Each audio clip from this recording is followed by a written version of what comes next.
What's up, everybody? This is Edward back with another video. Shout out to King Sigma for that, epic long live stream. It turned into a lot of different things.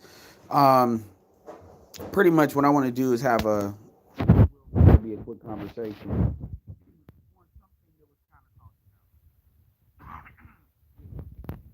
But regarding collective self-interest versus individual self-interest. So I'll put the link in the community tab as well as the one for the last video as well. And I was on King Sigma's thing, and it was a lot of stuff. It was a 10-hour long live stream, so it was a lot of stuff that happened, a lot of stuff that went on. But the main thing, it ain't even the main thing. It was just so much stuff that kind of went on. And shout out to BGS for stopping through too. Uh, yeah. So here's the thing about this collective self interest, and this is one of these things where you know folks like to talk about being free thinking black men, and they like to talk about their own logic, but at the end of the day a lot of times they are still subjected to the same biases that they try to act like they're above. They really do. And I'm just going to come out and say that. And one thing that when you look at whether it's Igmore or SYSBM or whatever group that you think you belong to, there's bullshit in every group. There's group think in every group. And the question you should always ask yourself is you should always be able and willing to challenge the group think and challenge one group's own bullshit. And that includes SYSBM. Folks, and especially with black people, and I'm talking specifically black men, we tend to, a lot of times, once people get into a place where they're emotionally at a good place as far as acceptance or they're aligned with things, they tend to just start to go, they're no different than church folks, where they start to go on auto think and autopilot. And I'm going to give you a perfect example. So, like, we were talking about a lot of different things. This idea of individualism, which I'm still going to do. I'm still going to do that hangout. It may not be today, it may be next week, but I'm still going to do it. That individualism versus the collective, and everybody. And it was amazing because the very things that I use this terminology called hyper individualism, and the definition does validate what I said. But the funny thing is, they were really pretty much doing and when I say hyper individualism, what I mean when I say that is I say that folks have an inability to think outside of that pretext. They tend to always want to gear and focus everything completely to the individual. I don't know if this is some fucking kind of, emotional damage or scarring that they get in the black community, so they go hyper the other way, kind of like if you're a female that's raised in the church, you just get hypersexual because you, or get real sexual because you just want to get away from what the church is. I don't know. But when we were talking about various concepts like individualism, reparation, stuff like that, you had folks that they want to call an individual thought, when in actuality what they were really doing is just going out of their way to undermine something. And here's the thing: if you don't, and what was interesting is you got like all three different ways of how you undermine something. You say you're for something, but you're not really contributing to the actualization of that thing as far as thoughts and ideas. You're just more talk being on the negative. It's like saying, okay, I'm for making my own money, but I'm going to make all the excuses as to why that can't happen. When in actuality, you just don't want to do the work. That's really what it comes down to. It. You don't want to, and when I say work, I mean you don't want to do anything. You don't want, ooh, wow.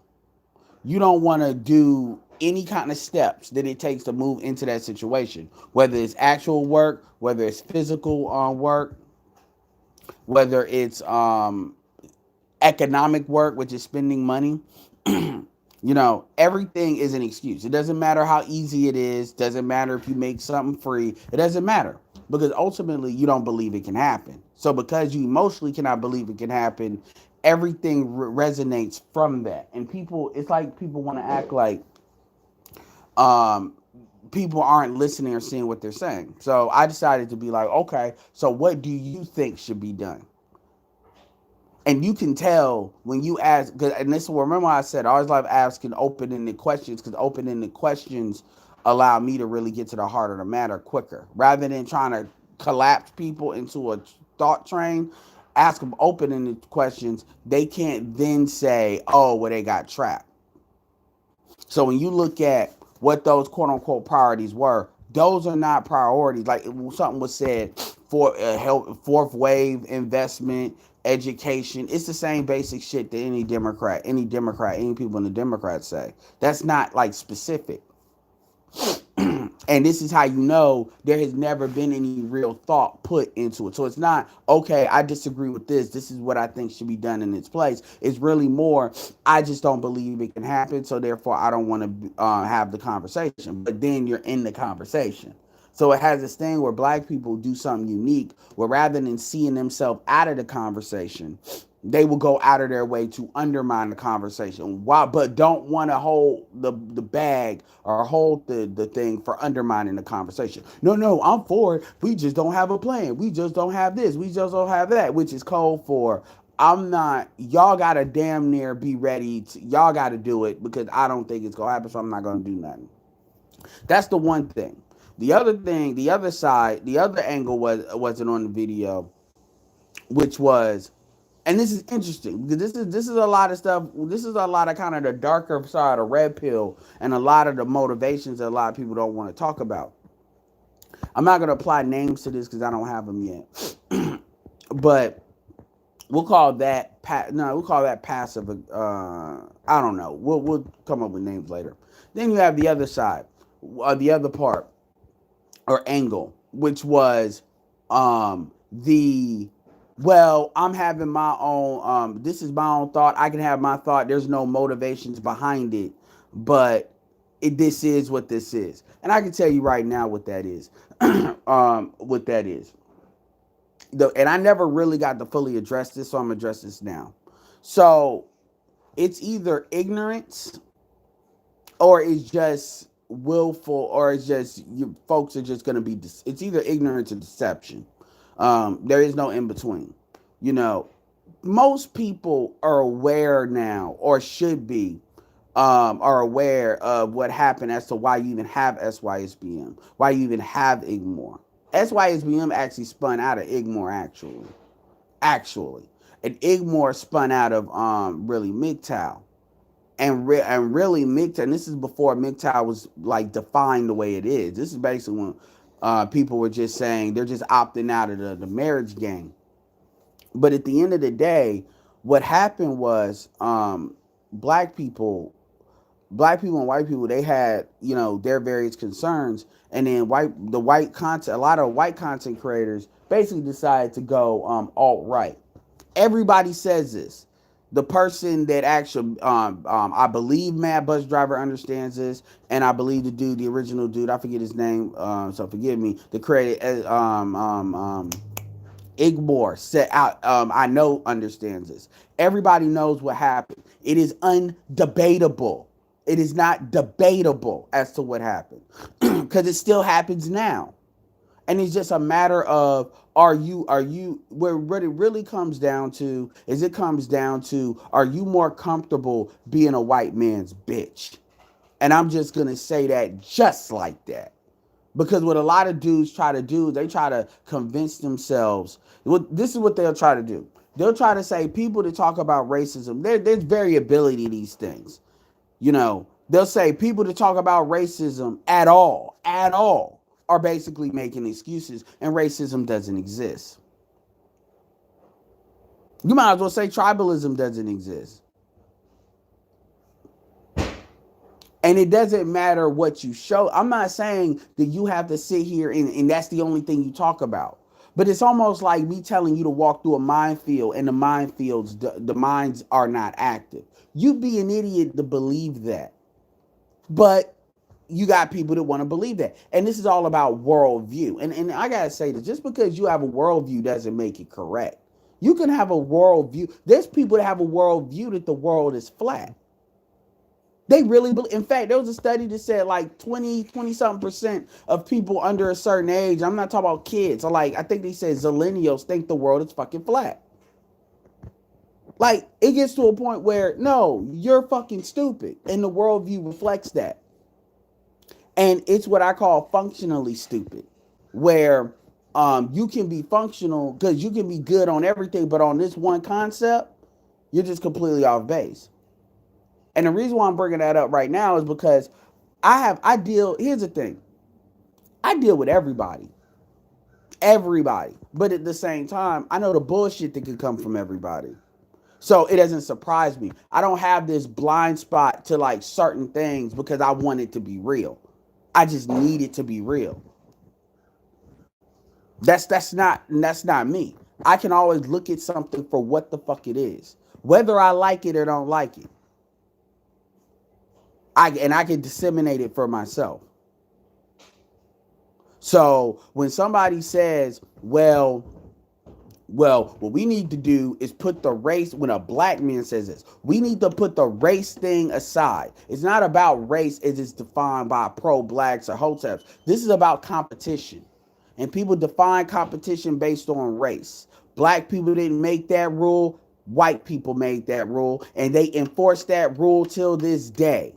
Individual white people do that too. It just, if they're dealing with people in the street, like, people forget a white man is very comfortable navigating through non-white areas because they know how to operate in those white areas. Whether it's Africa, whether it's America, they know how to act. They know when they're not with their group. And it's like these motherfuckers have never seen a white person switch up on them when they get around nothing but white people.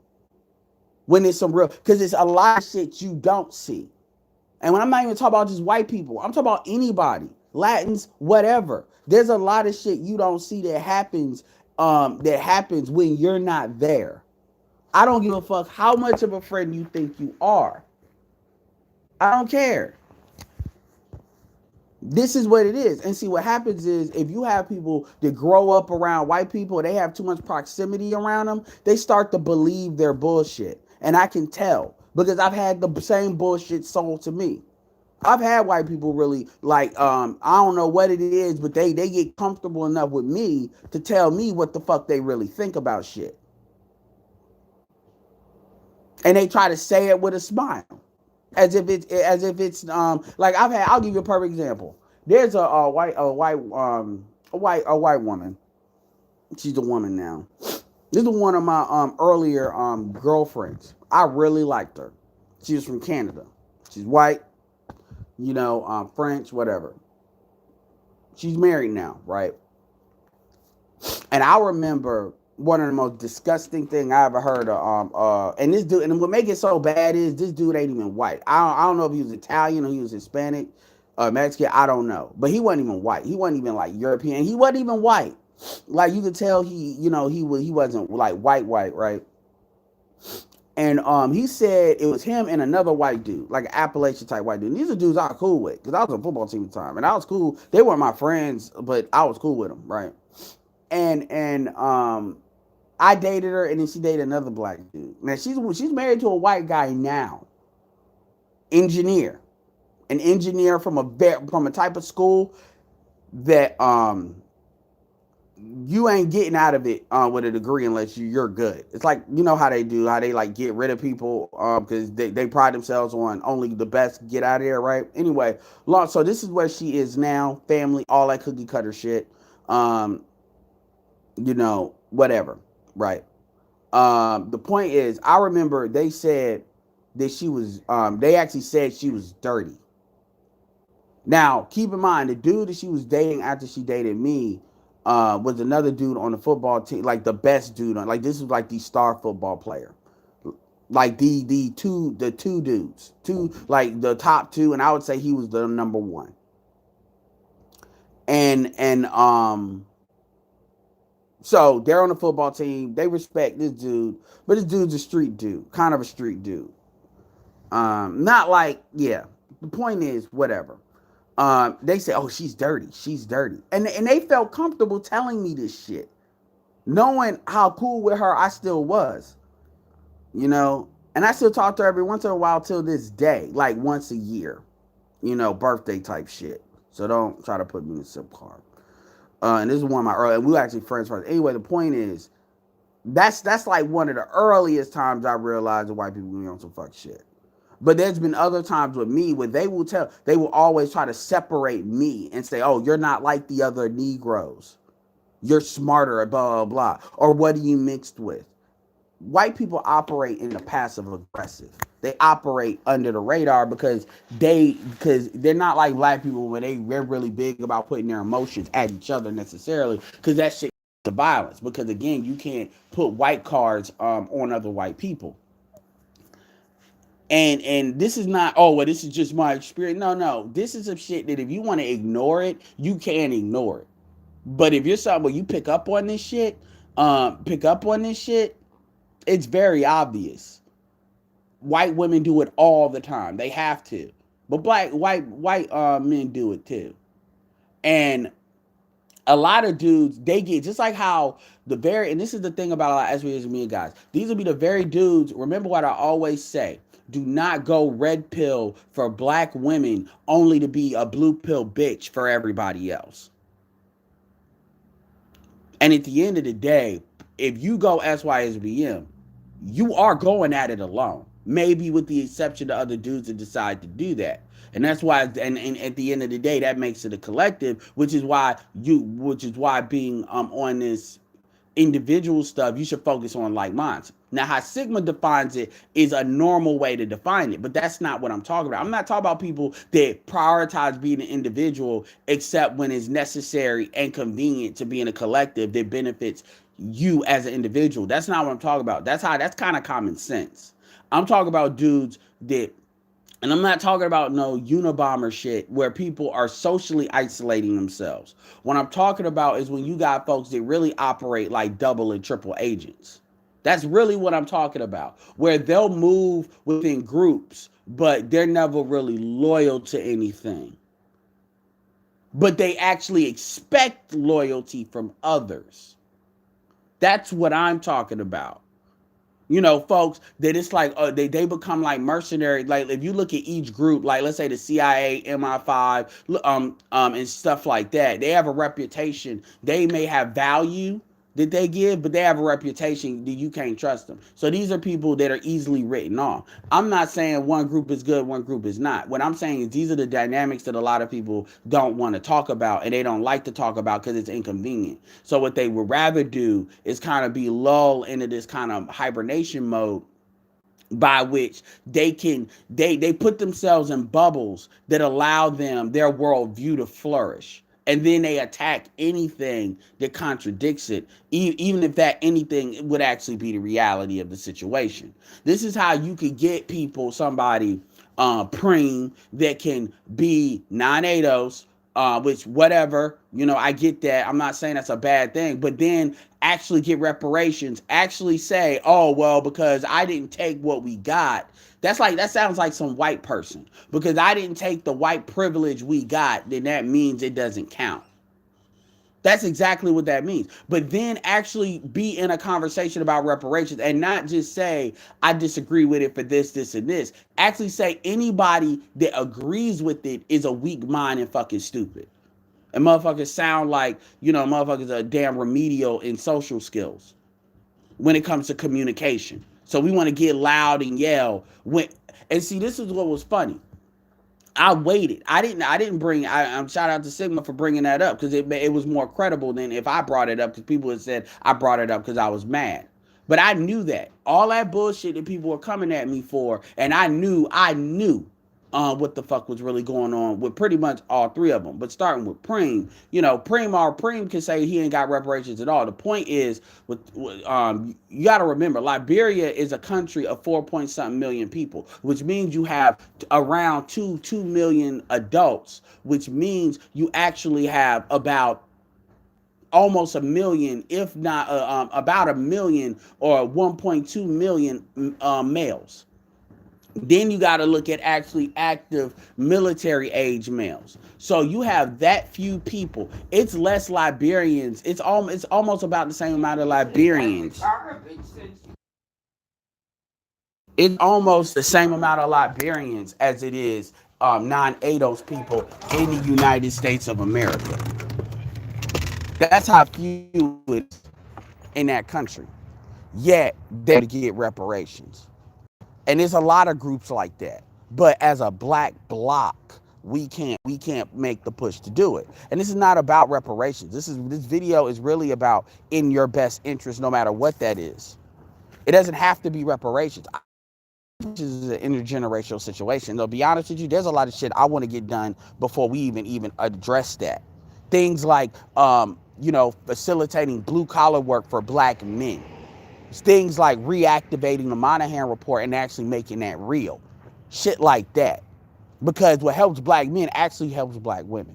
Because black men still do deal with black women. Now, it may change if they wild out. They keep wilding out because you see where the trends are going. But that is something that's still going on. A lot of stuff that people are talking about are emerging things.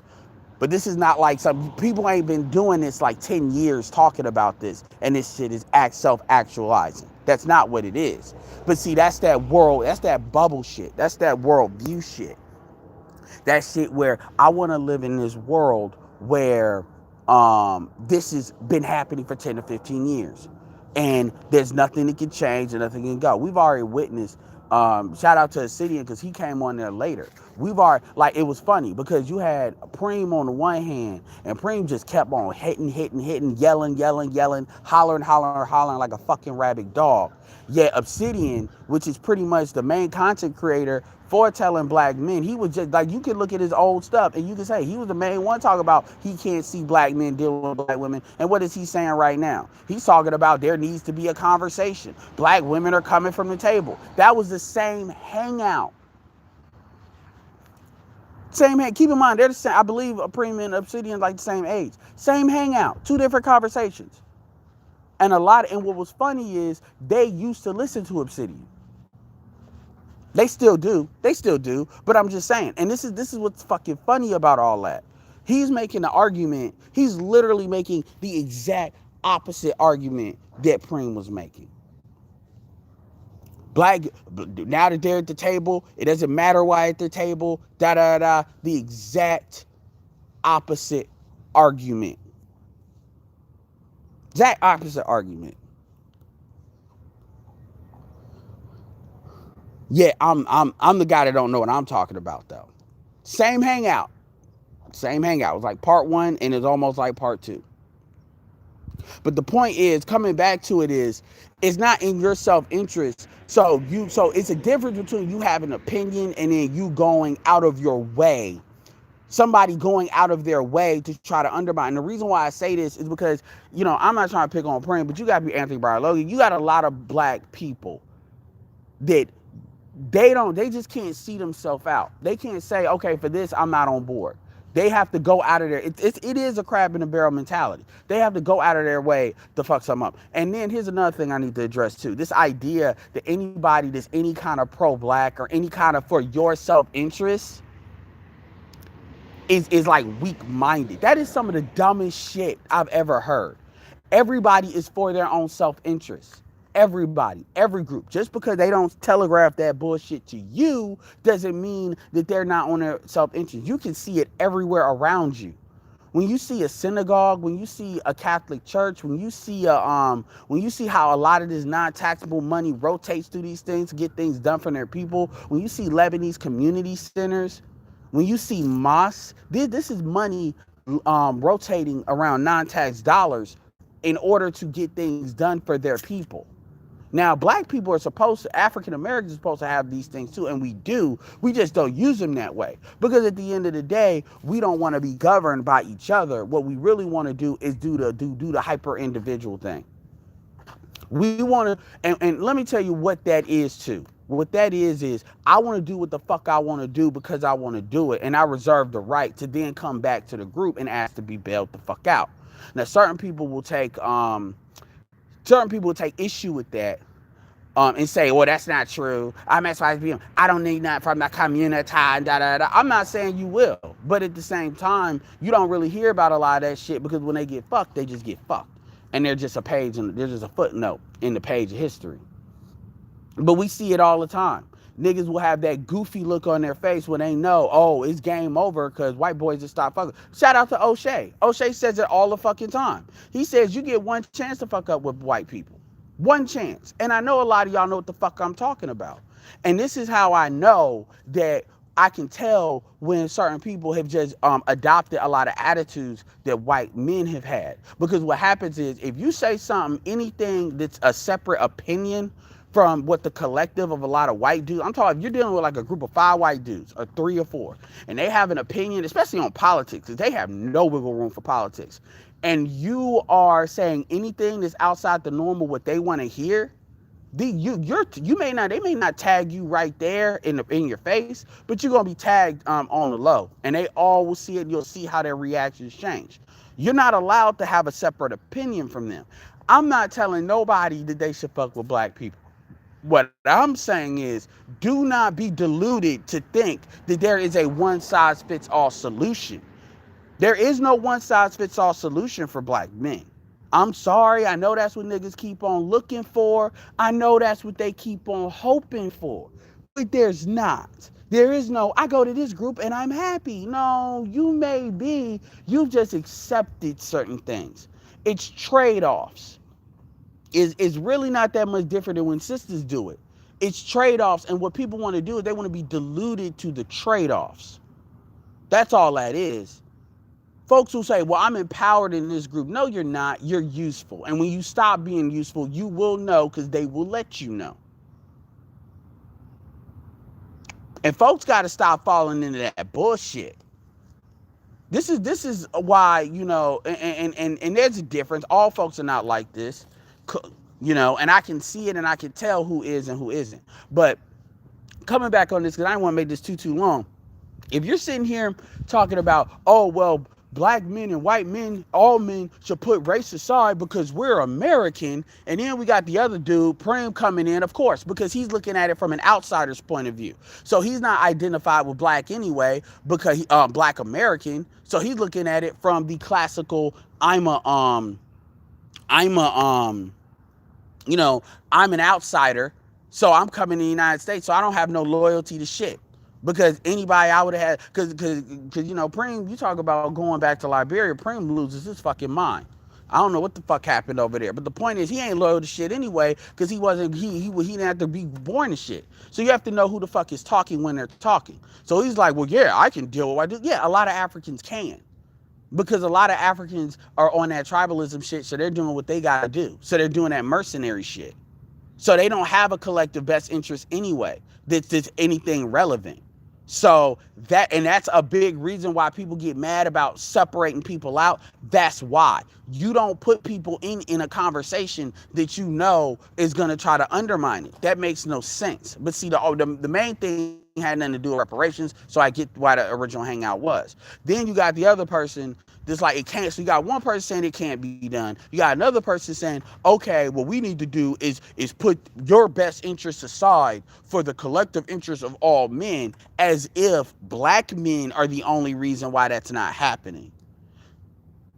We never got to the point to ask him, Dan, do you really believe black men are the reason that doesn't happen? Do you believe black men believing that racism exists and keeps existing is why black men can't put certain things aside?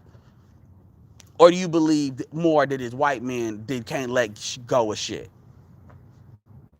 Which one? And I'm sure he would say it's black men's fault because everything indicated that. Everything indicated that it's either liberals or it's black. The classical nutty black, the classical delusional black, what I call the pro-white black conservatives. There's a difference between a black conservative and a pro-white black conservative.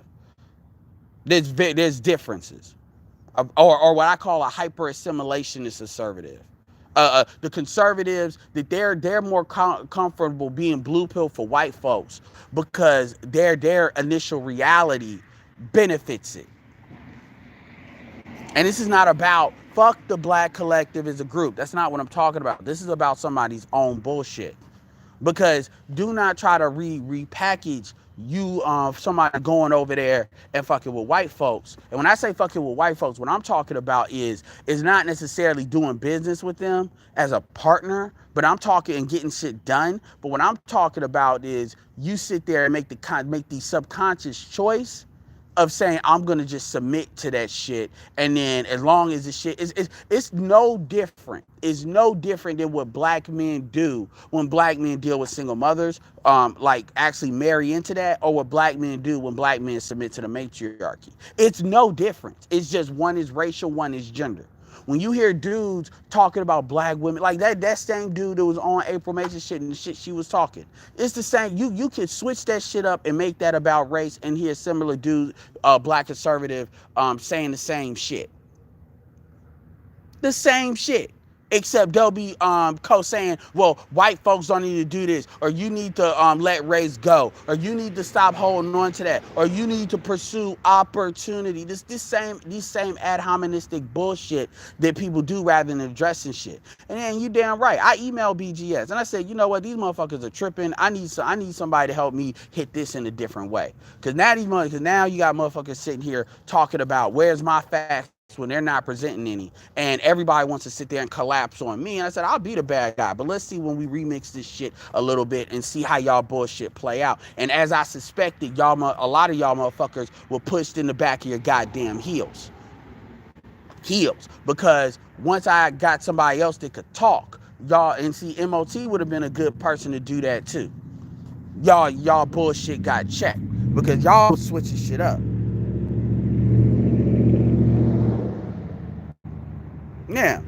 Yeah, because the thing is, and see, folks don't understand that they click up. They click up, and the shit doesn't have to make logical sense anymore. Like, every time I talk about motherfuckers' individualism, motherfuckers' panties get in a twist. And what I'm saying is, I look at, somebody asked me a question I didn't get a chance to answer. They said, where does individualism and collective meet? I said, that's obvious. It's a back and forth. I look at it like insurance. If you're an insurance company, what do? You say, okay, we have this pool of people to go. The bigger the people we can have, not only the better can we all benefit, but the cheaper we can do the price. But in order to bring people in, the benefits have to be greater than what you're asking someone to give to get such benefits. It's the same thing with any other group. Are the benefits better? And this is how I approach the black community. Are the benefits better than what's being asked to give? And the answer is fuck no. But just because that's not the case, that does not mean that you go and you sell some shit also that doesn't necessarily benefit you. See, what black people like to do is say, well, this is better than the black community, so therefore I will submit to this, even though you're getting fucked over there too. You just don't want to admit that. You're cool with getting fucked over there, but you have a problem with getting fucked over here. And that's what a lot of people don't like to talk about. Any black person, this is the thing that kind of fucked me up the whole stream. Any black person any black man that will actually say, you need to put your own thing, your own competitive thing aside and get to another group, I would rather them just say, you need to just go and submit to that other group and just like it. Because that's essentially what you're saying. And I find that ironic when these are very people that are defined by, quote unquote, not submitting to a system. That's what kills me. When it comes to the MGTOW, IGMOR, and all that, and SYs and all that bullshit, that shit spun out of necessity. People didn't want to do so. See, and what's funny is if you go on Reddit, it's the same thing the white boys say. The white boys will be like, oh, these dudes just wanted to separate. No, they didn't. Motherfuckers asked you, and Solo TV84 is actually a perfect example of this too, because he's not really SYSB, IGMOR. He's none of that. He operates kind of like me outside of all of that, even though he knows what the stuff is. But Solo will say it. Solo will tell you as well as anybody, the white boys could not get over their own crap. They just couldn't. And people get mad, well, why are you saying BBC? Because that was the very thing they were bringing up. That was what they were bringing up. But really, it comes down to the sexual competitiveness. This is sexual competitiveness. When it comes to what Dr. Francis Quest Welsing talked about, I just shortened it to BBC, but that's really what it was. A lot of these dudes that were they're incels and they were angry. They had the Megan fuck the thug stories. This is what was coming up. Everybody can tell you that. Now, you may not have been there, you may not know, and that's on you to know rather than making an opinion on something you don't know, but that's what happened. And I wasn't in MGTOW deep like that, but I know enough to know where the stuff came from. And I remember when I was listening to those channels myself, I heard that shit before anybody said anything. I remember, because I remember listening to certain people, and the shit would make sense. The stuff that they said was on point, except there would be these cues, this little slick shit under it that you would hear, and you would hear these themes. I forget what the dude's name. He had like a black bird, and it was like a circle that looked like a bullseye. He was one of the bigger ones. He was one of the first ones they really caught with that. But you would catch it with other content, and you realize these bigger content creators are co-signing on a lot of that. And they would really, and what they would try to do is they would make they would try to mix up, because this is how they used to put it in. They used to put it in, talk about Muslims first. They would talk about Arabs. Then all of a sudden it switched into, then black people started come up. And what they would always pretend is like, these are the white people that create these policies. You all talk like this is some kind of infiltration that's going on, and these are not other white people that's actually creating. So they would use race to basically let other groups, richer white groups off the hook. They would never really go at where the real problem was, even for them. And this is a problem that white men have. White men, the reason why the man's rights movement, the greater man's rights movement, has never been able to materialize is because they keep on falling for the okie doke of focusing on other races of folks rather than focusing on where the real source of the problem is, which for them would be higher classes of people that are undermining middle class and lower tier white men in order to benefit the upper class. This is where that plutocracy shit comes from. Because white men don't think in race, they think in class. So when you sit here and people talk about, well, let's put race aside, they're the ones that can't put it aside. It's never been black men's problem assimilating. It's always been their problem. They want people to go into a submissive position. And if you cannot understand that, and this is not about, which race is this? This is just understanding the basic competitiveness. And see, this is where you start to hear a lot of motherfuckers say, well, if they can do it, they did it because they could. So what you gonna do about this? Is the shit where you start hearing Negroes start to rationalize their own their own oppression. They start to rationalize motherfuckers doing shit to them. Now, if another black person does it to them, they're gonna go to the ends of the earth to get revenge for that because they think they can. But if a white person does, they try to rationalize the shit. And it's not about, well, you can't work with them. I work with white men all the time, but I know where to leave them too. I know as soon as they start getting with that fuck shit, it's time to go. And I know eventually a lot of times they will. And it's different. I've had white people help me with a lot of shit. Older white men. Trust me, so I ain't got no problem working with white men. I'm always, man, I saw something in you, I have no problem with that. But at the same time, that little coy collective, good old boy club shit, with a lot of even millennials, like people my age, if you fucking deluded that shit happens, then I mean, at the end of the day, you deserve what you get. And this is not even about reparations. This is not even about the black community. This is just navigating through America. The DNA of America is race, class, and gender, and it's in that fucking order.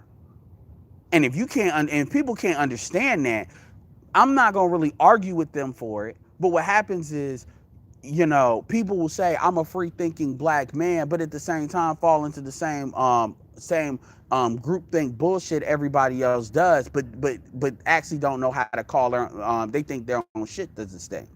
And this is not me saying something about SYSBM as a whole. This is me just talking about these particular groups of people. But like I said, one person didn't want to do it. The other person, they didn't want to really antagonize white folks. And the third person, well, they already got their reparations. And these are all people that we're supposed to be having an actual back and forth conversation with. And you got to remember, a lot of black men feel comfortable being a white man's sidekick. This is what I always tell black men that like to play that assimilation game. Compete with a white man for something that a white man wants. And then you're going to find out who white men really are. Take something, outwork and take something from a white boy that he really covets. and you will find out what the fuck you're dealing. I don't give a fuck if that's your best friend. It ain't no, well, maybe good luck next time. It's that you're a nigger now. That's what that is. And what I find is most of these guys have never done that. They've never crossed that bridge because they know what's on it. Because deep down, they know what's on the other side of that bridge.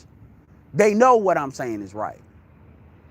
And so what they do is you pro-blacks, you're pro-black. Oh my God, you, and they try to make folks that are pro-black, that shit is so fucking broad. That's like saying you're a Christian. You don't know if somebody's Catholic, but you don't know. It's a lot of shit when you say somebody's pro-black.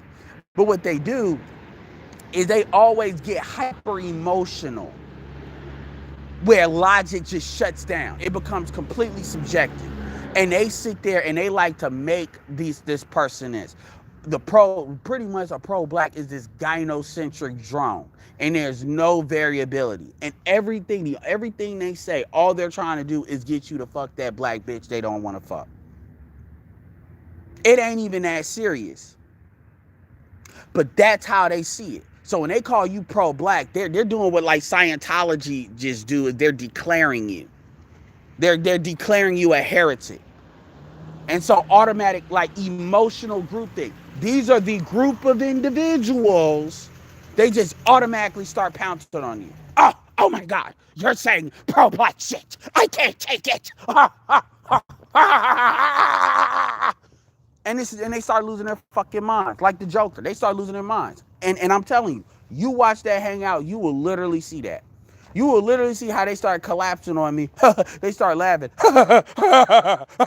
It's funny. And I'm sitting there, and they're sitting there trying to move me here, move me there, and tell me what the fuck I can say or can't say, how the fuck I can articulate it, defining something, and then they get to define it. But when I make the parallel, the inverse of the very definition they make, all of a sudden I'm going too far. And I'm like, okay. And we want to have this esoteric conversation about what social and antisocial is, which is social is group think. Social is being within a group. So when you operate outside of that, you are operating outside of the group, and therefore you're antisocial. No, that doesn't mean that. It just means, drug dealers and this are antisocial. Yeah, these are the arbiters of swag. Everybody will tell you that a drug dealer has more social skills, but because they're anti, and this is people trying to make themselves the good and other people the bad. But we're past that. We're in a black pill state now. We're past the morality of what's good and what's bad. Now it's what is and what is not. And people lose that. And see, I never even got to readdress the individual part, because see, now people want to make me look like I'm crazy, which is going to make sense, because I'm pretty much telling them God isn't real for their religion. And by the way, before I end this video, I want to go to I want to address the thing about my fucking facts. Understand, everything I fucking say has facts behind it. Everything I say has facts behind it. I'm sorry that I'm not going to give you a fucking bullet point or a link, because let's keep it real. If I give you a link or I give you actually facts, you're going to do the same thing a black female is going to do, which is you're going to basically deny the facts. So I'm not going to waste my time with that. It doesn't matter if you're a content creator or not. If you have counter facts, then you need to have counter facts. Because here's the thing. Anybody that would sit here and have a conversation about reparations, knowing they received reparations, and turned out that and then gonna have a conversation yelling somebody else down, that's called a fucking liar. That's lying by omission, because nobody in that damn comments chat section knew, Preem, you had reparations.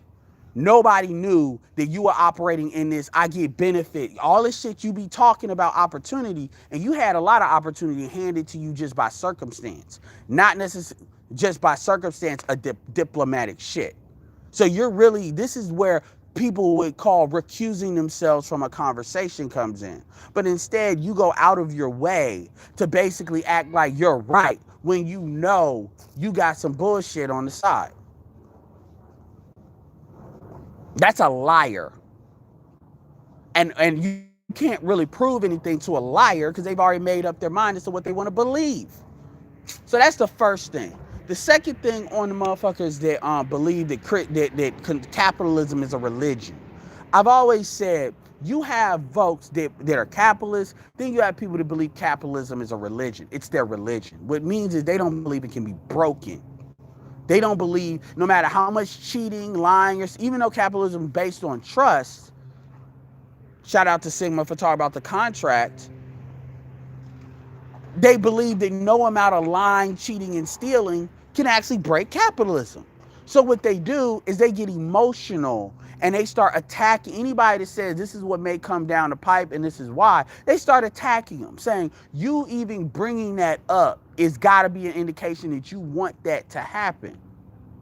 Now, if somebody were to, here's the thing, I'll give you another example. If you were to tell a liberal that Donald Trump probably is going to win based on your own facts and data, and based on you basically looking at where the wind is blowing, you're going to be called, liberals will lose their fucking minds because they cannot handle that reality. And you see it till this day with how they're acting. If you would have told a racist that Obama was going to win, because you can clearly see, I mean, Sarah Palin ain't it. John McCain's time was in the 2000, early is when Bush, he needed to try to win in 2001. His time has passed. Just like Biden's time, they're going to lose their minds because they can't psychologically handle what you're saying. It doesn't matter if what you're saying is correct or not. And to be fair, I didn't predict Trump would win. I didn't think Trump would win either. I didn't lose my mind, but I didn't think it would happen. And I had it at a 70-30, but you got people that had it at a 99-1 that it wouldn't happen. And what I failed to calculate is that white women would basically let all that go and still vote for him. That's what I failed to calculate. And I'm gonna keep it real, I actually saw it because I saw a lot of college-age white women say that they wouldn't vote for Hillary and they didn't believe a woman could be president. And I really should have caught it then, and I didn't. But anyway, the point is, when you're sitting here telling people, like even when we had a conversation about socialism, yes, there is a lot of socialism in the United States of America. Just because they don't call it that does not make it so. The VA is a socialist. Those are not benefits. Those are benefits that are given to them by the government as a reference of them. That's their military service. It's not in their quote unquote contract. It is for them being in military service. It is a government entity, and other government workers don't get those programs. So yes, the VA is socialism, just like Medicare is socialism. That's why I know it's socialism, because the same thing with Medicare. Medicare is socialism. Social Security is socialism. Just because everything is not socialism doesn't mean you don't have components to it. It doesn't fucking, see, people want to say, okay, and I'm taking out the private stuff. Social Security is not backed by private. Nor is VA is backed by private. Nor is Medicare backed by private. Let's stop playing games. All are talking about pensions and stuff like that. And a lot of stuff at this big scale, you can say that about Fannie Mae and Freddie Mac, sure, fine. But nobody never said that was socialism. And so what happens is, because you don't want to rectify that with another country that you more associate with socialists, because Canada's socialist. Most of Europe is socialism. Like most of America is the least socialist of the Western world, not other countries. I'm talking about the Western world. But see, this is where it becomes religion, and people just can't stand it, and they start losing their minds because they can't see what the reality is. They have to see the little rose-colored glasses of the capitalism thing that they were born in. So this is why when people start talking about, well, I'm in the medical field. Well, let's keep it real. The medical field has always been like a guarantee for growth. Oh, and people I know that's right around me. This is when people start sounding like black women. I don't know anybody that's like that in my own initial circle. Like, that's not what the fuck we're talking about. When we're talking about the American economy, you are nothing but a footnote in that shit. So how the fuck, you're not even a dot. You're not even a grain of sand. Like, so how the fuck what you saying is real? And then it's like, well, I'm in Massachusetts. I'm like, well, I'm in North Carolina. I'm in an economically, I have never known nothing but growth living here. But that doesn't mean my situation is what it is in Chicago or what it is in the Midwest. That's the difference between being in being different parts of the United States. You tend to be able to see things on a wider scope. And see, the reason why I'm making this, the biggest reason why I'm making this video is because one thing that annoys me is how people like to say how they are individual thinking and all this shit. But when you walk up to something they don't like to hear, the emotions start to fly the fuck out. And the subjective thought, it's like talking to somebody in the black church. You start talking about the operational things the black church does wrong, like the money that goes into the church and the lack of actual community development that comes out of it. Oh, niggas go subjective. Niggas turn into black women real quick. They start turning subject. I've had these conversations, and to be fair, there are people in the church that recognize the fuck shit from varying degrees, but they get subjective real quick. It's just a matter. I was looking at that 007 trailer, and like she was like, everybody has secrets, we just haven't got to yours yet. That's all it is. I'm not saying I'm fuck shit free, but at the end of the day, I challenge my own bullshit. That's what separates me from a lot of people. So when I say something, it's not because I haven't challenged it on my own. But no, everything in, like, let BGS tell it. Individualism is a lie in and of itself. So he went further with it than I did. So even the very definition of somebody promoting individualism is really promoting a lie. Now, I don't go that far. But when I'm talking, but that's what I'm talking about. When everybody started collapsing on me, everything's individual. It takes a group of individuals to make it a collective. So the individual it's like, no, that's not how it works. That's how y'all want to make it. That's how it works in your religion. That's not how it really works. That's not how it really works. There's a reason why you have microeconomics and macroeconomics. Like if you have a house that's in foreclosure, that is not a collective problem. That's an individual problem. If you have a foreclosure crisis, that pretty much is a collective issue. Because as it being a collective, as it's a trend, it creates other problems. Because it can actually create phenomena like driving down, really hurting economic development, lowering commercial real estate prices. You have to look at it from a different brain. You can't look at it from the same angle. And this is coming from somebody that's a marketer. I know the difference between having an individual avatar and then looking at what the numbers are telling me collectively. You have to separate it. You can't have this thing where everything's individual. That's not how it works. Otherwise, it would just be made like it's not how it works. It's just not. But anyway, let me go ahead and answer y'all shit while I'm running my mouth. Yeah, what's up, Roastmaster? Well, a lot of folks want to believe their own facts. And they want to come in with their own preconceived notions. And you see it all the time with black women, but you also see it in this shit. And I know this because I got a lot of dudes. This is why you hear a lot of black men that they always like to talk about Jews.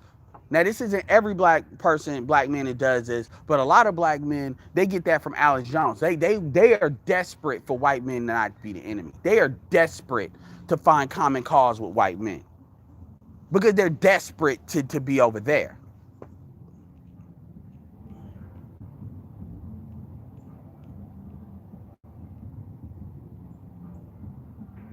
I know, dude, but this is not about me blanketing everything. This is about me calling out fuck shit where it is. And I've called that out no matter what group it is, because every group has it.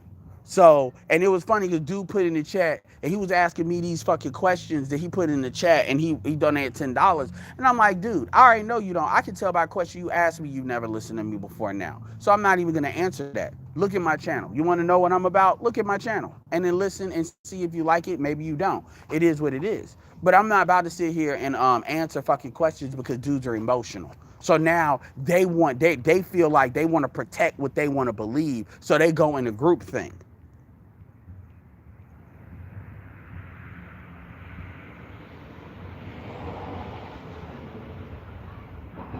No, not really. I mean, Black Guru strikes. Everybody wasn't laughing. That was Preem, and Preem's a fucking idiot. Like I was absolute. So nobody really takes Preem seriously. So that's like RBR, almost like RBR laughing at me. That's why there's a reason why when Preem agreed with what I was saying, why I will always go out of my way to say if Preem agrees with me, then you already know. There's a difference between making everything about race and then being, those are two extremes, making everything about race, and then you got people that want to say race doesn't exist. I don't, those are two dumbass extremities. I'm sorry. Because as a black man, you are targeted more than anybody else, including black women.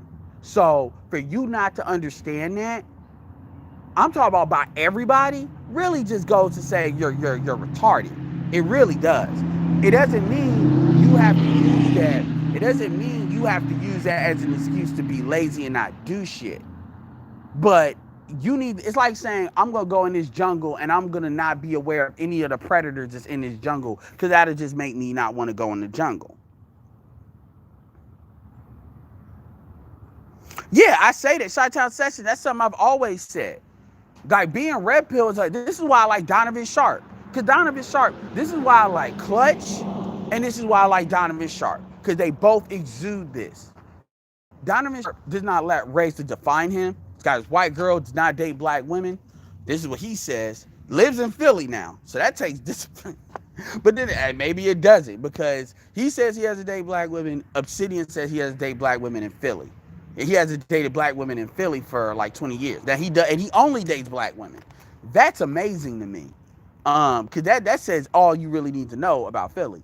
But he's not gonna be goofy on this other shit. He's not gonna let a lot of these white boys off the hook. You know, he's not gonna go out of his way to call them out. But if the shit presents itself, he's not gonna bitch up for him. And I don't need somebody declaring white man ain't shit. I don't need that. But you can tell by how people talk, where they're trying to make excuses for certain groups at the expense of others. It's the same thing black women do when they're swirling. They try to make excuses for certain shit. Like, oh, he called me nigga.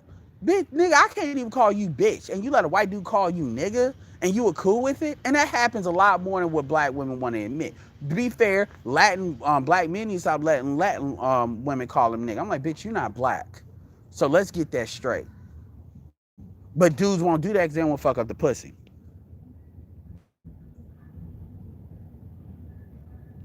Yeah, Preem was trolling. But yeah, that blue pill, that red pill, it is exactly what it is. And I'm not saying you have to be loyal to people that are loyal to you. That's really what it is. I'm not even saying all of that. What I'm saying is, like, I'm not even, and I said this in a video when I was describing SYSBM, and a lot of them got their panties in the twist about it. You know, they're talking about, man, you just trying to convince us to come back to the black community. No, I wasn't. That's not what I was doing. I'm describing what you all are doing, because the people in SYSBM, they interact with other people that are not SYSBM, they're black. So by definition, they haven't completely separated like they try to act like they have. It's the same thing when a lot of black women will say, ooh, I like to date white boys, but they always around black men. Interesting.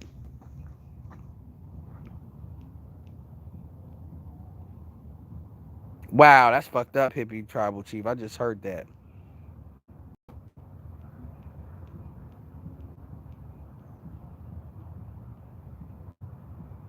Well, and I would say Chi-Town Sessions, what I would say is I would tell black men to be particularly aware of the blue pill shit to Latin women too, because Latin women have some fuck shit on them too. Like, you got a lot of black men that they may separate white, but when it comes to Latin, they let Latin women say nigga, which is some fuck shit. So everybody has their shit. Yeah, but well, look, Chi-Town Session pro black means a lot of different things. That's what people need to understand. Like, that means a lot of different things. So when people say pro black, yeah, you can say that as a general term, and I'm not gonna tell you not to say that. But the thing is, understand, when you say pro black, like for me, I consider myself an economic pro black, which just means that I follow what Dr. Clark Anderson says, and my priority is black economics. So that's how I view other people, through that prism. So if you're fucking with a non-black person, I'm looking at, okay, what about the money? I can let that go. What about the money? That's the difference with me. That's it. It's really not that big of a deal, and that's why I prioritize. But There's a difference between somebody that's pro-black and somebody that's gynocratic. A lot of times they can be gynocratic, but we need to get specific on who we're talking about. If we're just going to sit here and say pro-black this, pro-black that, that's not necessarily the case. And what happens is black people, they do the same thing with the word thick. Something means nothing, so it starts to mean anything, so it starts to mean nothing. And the reason why black people do this so much, where they use these terms and pour a lot of emotions into them, so they can mean a whole spectrum of emotions. Words are not supposed to do that. Words are not supposed to mean a whole bunch of different emotions.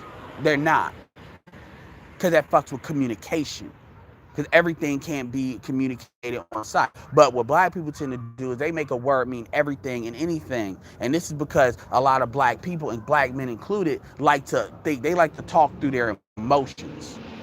And that's some IQ shit, to be honest. I hate to use the IQ term, but dudes got to check that, because that's some IQ shit.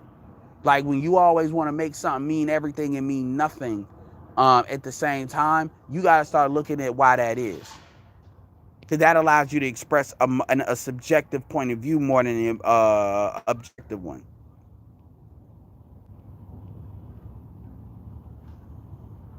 They are extremely racist, Roastmaster, and a lot of dudes that still claim MGTOW try to make excuses like it's a philosophy, it's this, is that.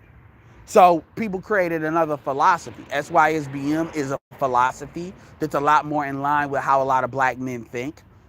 Because here's the thing, you rarely hear black men actually talk about not fucking a woman. What you hear is really what makes black men red pill. And I said this with Glendon. You just hopping the fence makes you red pill in the black community.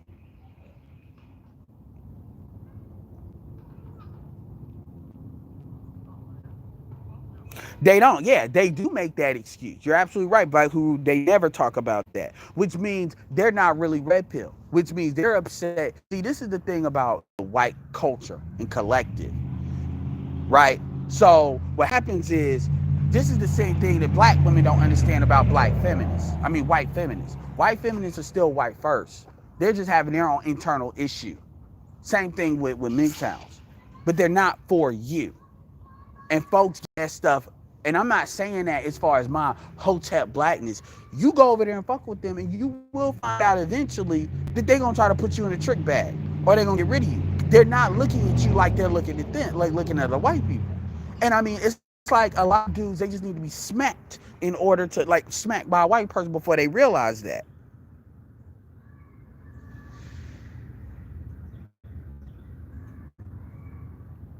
And yeah, Chi-Town says it always becomes that sidekick shit. And this is what and these dudes know that, but they still gonna they're gonna still tell the lie anyway.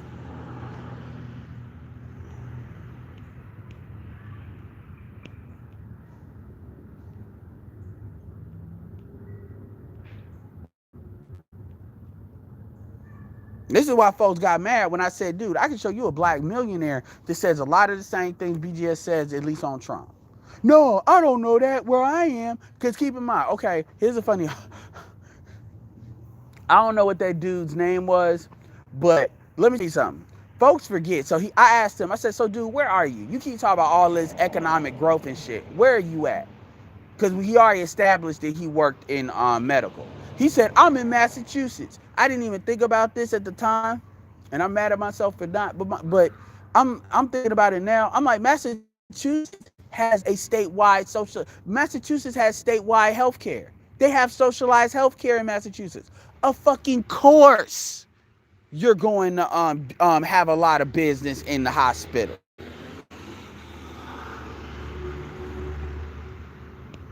Of course. But see this, the economy, I'm in medical, my people have businesses, da-da-da-da. And I'm like, where are you at then? Massachusetts. I really should have thought about that. They have socialized medicine. So of course, it's paid for. So of course you're going to have a whole bunch of motherfuckers. See, this is the shit people don't want to talk about. This is the bullshit. Yeah.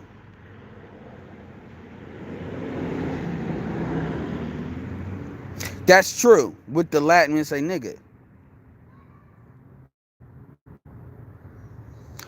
Yes, being pro-black is more broader than economics. Because here's the thing, when I say I'm an economic pro-black, that clearly tells you I'm for the money. And that's something that's measurable and tangible.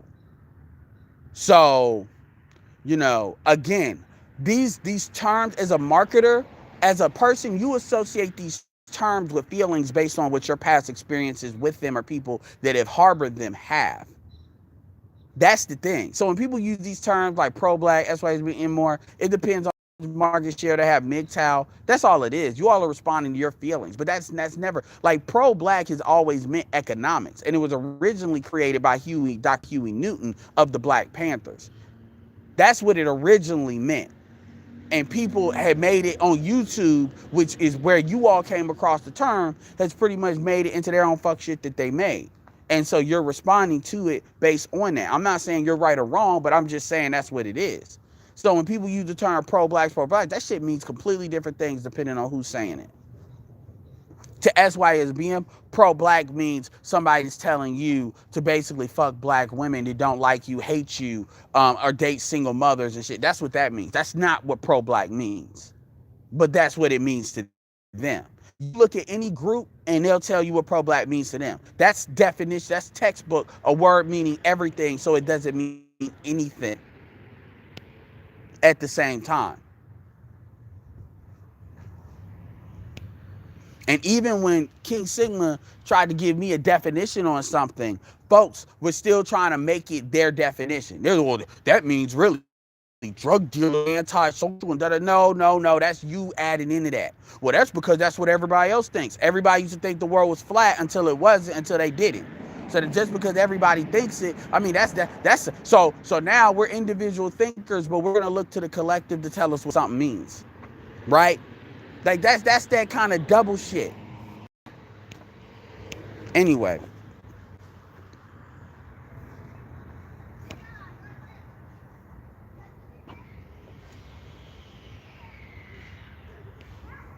Not really. Because that's not true, Archer. Because even BGS would say you can still be pro-black and date white. So what you just said, the only thing that means don't date white women, that's what pro-black means to black women. And in fact, that's the main definition of pro-black to black women, is don't date white women, because that's their insecurity. So you basically just kind of proved my point when I said that pro-black means, like, depending on who you're talking to, it means different things. And really, a lot of people are not really pro-black. They like to use O'Shea talked about this. He said if you say you're not pro-black after saying you were pro-black, then you were never really pro-black. He said that about Chrissy, when Chrissy used to talk about how she fell off of being pro-black because of black men. No, you got on YouTube and you found out you couldn't get a man. We still don't know what you look like. So therefore, we don't know. That'll tell us all we need to say. Yet, you want to talk about what black man did to you and all of that. No, you were never really pro-black because you were never really pro-black because it was about what you could get out of the community. When I say that, I get what I just said about the insurance thing, but at the end of the day, and most people will try to say they're pro-black because they're sexually attracted to black women. Oh, I like black women, so I don't understand how y'all, like, as if you can only be attracted to one race of woman. That makes no sense. And it shows how childlike black people are, because you could want to fuck a whole bunch of women and then understand that for your legacy, you need to have a kid with another woman. Yeah, I know that Black Food Strike, it was modeled after Mitt Romney. But see, this is the shit that doesn't dawn on people when you're saying something that they don't want to hear.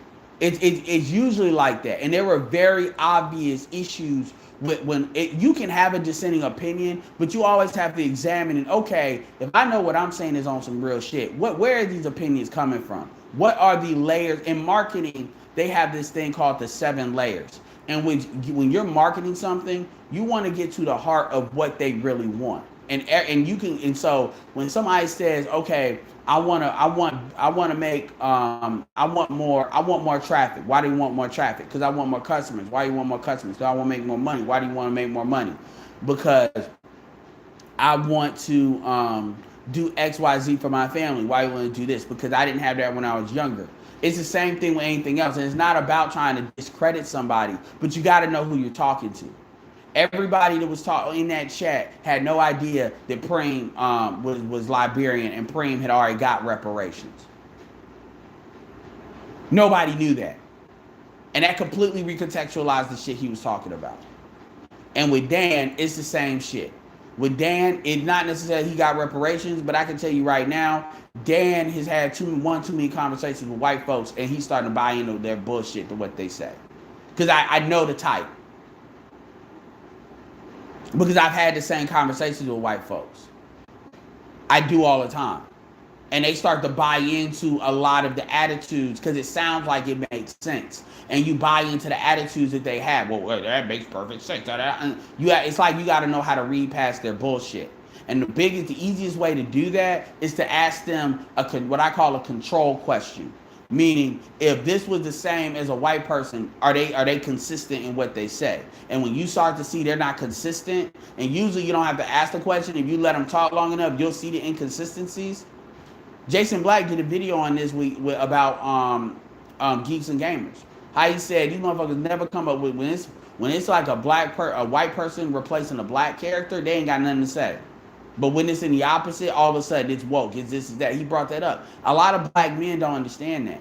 They don't know the difference. So when they have proximity to white people, they can't really tell where their bullshit ends, where their legit shit ends, and their bullshit ends. I'd argue most black people can't. And that's why a lot of black men, they have to be wary of being around white people too long, because they will start to adopt their behaviors and attitudes. And they don't really understand how and why that happens. I do.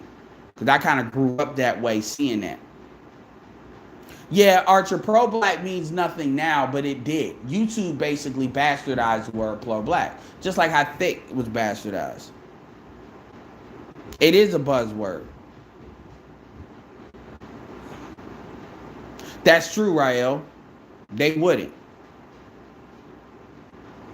And that's why when you hear motherfuckers talk about the black woman is God and all that, they're really worshiping their dick. They're worshiping their sexual attraction. Oh, I've known that for like a year. So motherfuckers, let him talk, all that shit he talked, so just know that. And I remember it came up because I found out because I was bringing up Liberia. And I was talking about, black people need to kind of repatriate Liberia like Puerto Rico or some shit. Like that's some shit what we deal with on our own shit. And it's perfect because it's way away from the United States. So it's away from a lot of bullshit, right? And Preem was losing his fucking mind for some reason. And I had no fucking idea why. I mean, he more than usual. I mean, he was really getting bad shit angry about it. Like, I ain't going back to Liberia. I'm like, what the fuck are you talking about? Because I didn't know. And then that's how I found out. That's Archer, you're absolutely right. They want to join the black conversation, but they want to undermine it at the same time. I've never understood that. Now, if we were to do that shit to them, they would look at us like we're fucking retarded.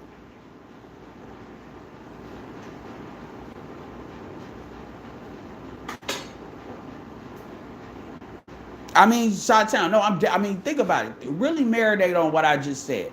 When you listen to most of the Hotep rhetoric, the pro-black rhetoric, and a lot of this rhetoric when it comes, like you hear it. A lot of dudes, I've heard even BGS. I'm not saying that's what BGS does, but well, I'm just not sexual. A lot of dudes when they talk, I just don't understand black men or white women. I'm just not sexually attracted to white women. I just don't understand it. I'm like, okay, so that's where you're getting that from. I've seen that consistently.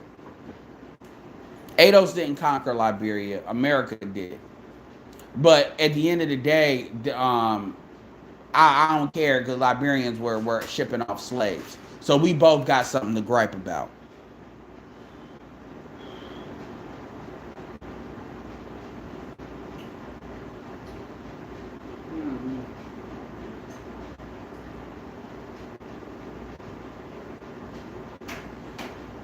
Well, I mean, John Storm, I'm going to say this and I'm going to end. This is why I call intercultural dating. Because if the question is just genetics, then that can be solved. But here's the thing, John. You're saying the Most High, and that's fine. But then I got other people that will use the terminology the Most High, and then say the Africans ain't black people ain't African. So I don't know where that starts or where that ends, because it depends on what fucking group you're dealing with. So people kill me with this like back and forth, like a lot of this stuff. I'm trying, like, really the Liberia thing really handles a lot of different issues, including the folks, the Pan-Africanist type stuff. But it handles my thing of wanting to maintain citizenship. So we can't even have those real conversations because you have people that are trying to defend these damn.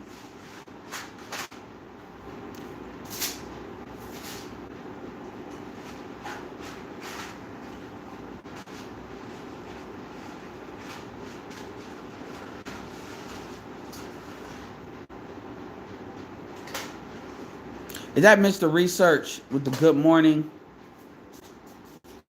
Oh, BGS. So obviously Preem.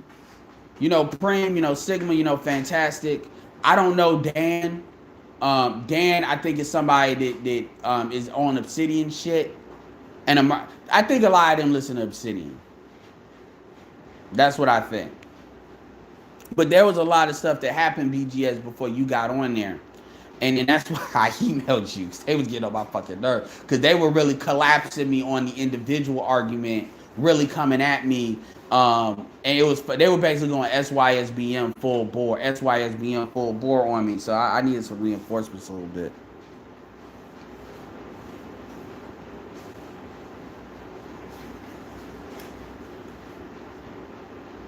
No, that's it depends, Archer. It depends on who you're talking to. Like, remember, you got these remember. No, I said a lot of people do that. You got BGS. What Archer's referring to is what I said right before you probably came on. As I said, a lot of black men view being pro-black through their sexual attraction of black women. So a lot of times you'll hear them say they're not sexually attracted to non-black women. And stuff like that. So it's like, really, where you're coming at at the base core of a lot of this is really sexual attraction. And that's where the black woman is God and shit like that comes from. Now, you got to understand, Archer, there's levels of seriousness to people. And that's what I said early in this video, where I said everybody has their shit. You got a lot of what I call prison yard pro-blacks. And then you got people that are doing serious business. This is why I say I'm an economic pro-black. And that's another thing. A lot of the stuff BGS talks about, Dr. Clark Anderson has talked about too. Because, see, the problem with looking at capitalism as a religion is capitalism is a metric of getting resources. It is not the only way of getting resources. But see, the problem is a lot of these black people have been baked in the neoconservative or the neoliberal cake, which is called conservatism. And they don't understand it. This is another reason why you need to take your ass overseas. Like, not you, Archer, but I'm just saying people. Because this helps them understand different. Even in the Western world, things are done very different as far as politics. But you don't know that because people haven't seen that.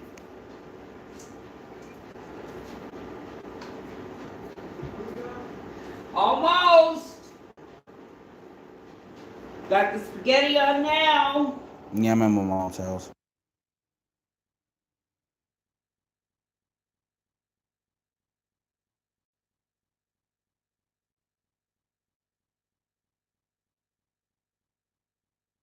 Yeah, and I'm not trying to denigrate nobody, but it's really about me saying, look, what are the motivations behind what you're saying? It's not about discrediting anyone, but it's about saying, dude, if I hear people always like, this is why we can't, BGS, and I pretty much theorize that when I start to realize, okay, why is it that somebody like you could say you could be pro-black and sleep white, but it's like most black people can't get around that shit. It's like that, and they always and they think they have the most legitimate points. I understand the breeding our race. I understand all of that stuff. But at the end of the day, if you're dealing with one, and see, this is where individualism and collectivism is important. Because obviously on a collective standpoint, you don't want a race being bred out. But on an individual standpoint, are you really going to tell me that somebody like Don Peebles, Donnie Hugh Peebles, go look him up, Don Peebles, not UBS, but anybody that's hearing this that doesn't know who he is. Dude looks like a mulatto. Dude looks like he's out of the boule. Dude is with a white woman. His kids don't. They look like at best Meghan Markle. At best. But Don Peebles, when his real estate, he's worth $700-800 million. With his real estate projects, he makes sure he hires black contractors, architects, all of that. His whole system is based around getting the black construction force going, sector going. And probably when it comes to the labor force in the construction sector, he definitely does more than what he has to do. And he's doing like big level real estate, and he's not done yet. He's only getting started. This is a dude that helped raise money for Coleman Young, so he's very much into black politics. He's somebody I would vote for. But he tried to run for mayor of DC, but the door was slammed in his face because he had a white woman. I get that. And that's fine. But he could still be a donor as well. But see, the point is, most black people can't get past the white woman. It doesn't matter all the other stuff he did and is doing for actually putting money in black people's pockets top down, from the higher levels to actually the laborers. And it's not easy for black people to get work like that when it comes to union work. But no, none of that matters. It just matters he's with a white chick. And they shut down. So my thing is, if you're going to think like that, then okay, who are you dealing? And what makes it crazy is, I get phenotypically, but like these are the same people that will try to big up Nipsey Hussle. And I'm like, I like Nipsey Hussle, but damn, Laura London looks damn near like a white chick. So you see, like, they shit's stupid. And that's really why I said, okay, that's really what it is. Y'all can't have, it's like this psychological bridge y'all can't cross. Oh, I don't even like white women like that. I'm so that means, and so really what you're really basing it on is not some business or some really policy thing. You're basing it on emotion. And that's why, like, BGS and me, like, it really got serious. And even Sigma saw that. Sigma had to mute people up like 3 times because motherfuckers was just running him out. And look, I'm gonna keep it real. That shit was preem. People can say that all day. Preem is, it's always that one dude that pretty much activates the Negro in everybody, and that was Preem. And Sigma know how when Preem hears something he don't like, he just goes off the fucking rails. Everybody knows that. I don't know why he goes RBR.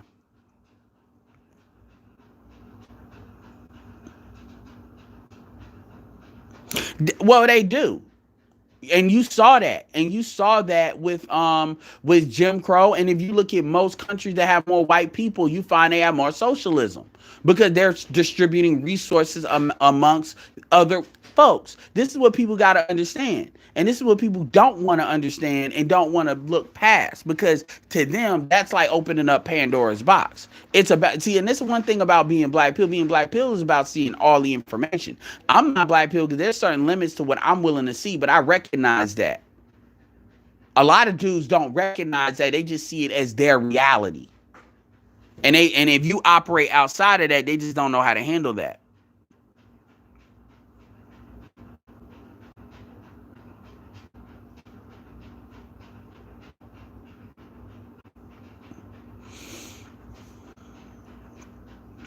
Well, and that's because at the end of the day, you got to understand where we're subject to. But anyway, with that being said, appreciate y'all coming up.